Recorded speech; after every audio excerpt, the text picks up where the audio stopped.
Neutralise అయిపోయినారు. అట్లాగా దాదాపు ఒక 50 అరెస్ట్ షెల్టర్లో వాళ్ళు ఎవరు వచ్చారు ఇంపార్టెంట్ కార్డర్స్ వాళ్ళకి అరెస్ట్ చేశాము.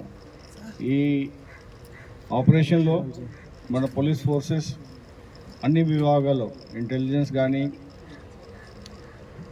ఏఎస్ఆర్ డిస్ట్రిక్ట్ మిగతా డిస్ట్రిక్ట్ పోలీస్ ఫోర్సెస్ అందరూ ఒక 1 సింగిల్ కమాండ్ కింద పనిచేసి ఈ సక్సెస్కి సాధించారు.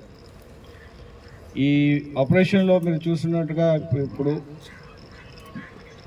ఎక్కువ క్వాంటిటీలో వెపన్స్ కూడా మనకి దొరికినాయి. అట్లాగే ఎక్స్ప్లోసివ్ మెటీరియల్స్ ఇంకా మెటీరియల్స్ కూడా దొరికినాయి.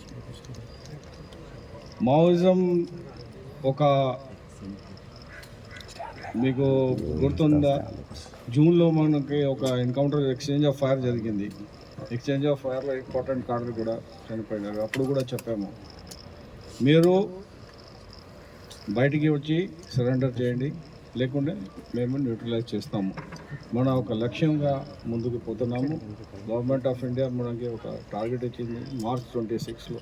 ఆ లోపల మేము ఈ స్టేట్లో కూడా మావోయిజం ఫ్రీ స్టేట్ డిక్లేర్ చేయడానికి ట్రై చేస్తున్నాము. దాదాపు అన్నీ అయిపోయినాయి. సో ఈ విధంగా నేను నా ఫోర్సెస్కి ప్రజలకి అందరికీ థ్యాంక్స్ చెప్తున్నాము. బాగా పనిచేశారు. ఈ స్టేట్ సేఫ్గా ఉండాలా, మంచిగా ఉండాలా, డెవలప్మెంట్ రావాలంటే వైలెన్స్కి ఈ స్టేట్లో ఏ సొసైటీలో ఏ ప్లేస్ లేదు. Thank you.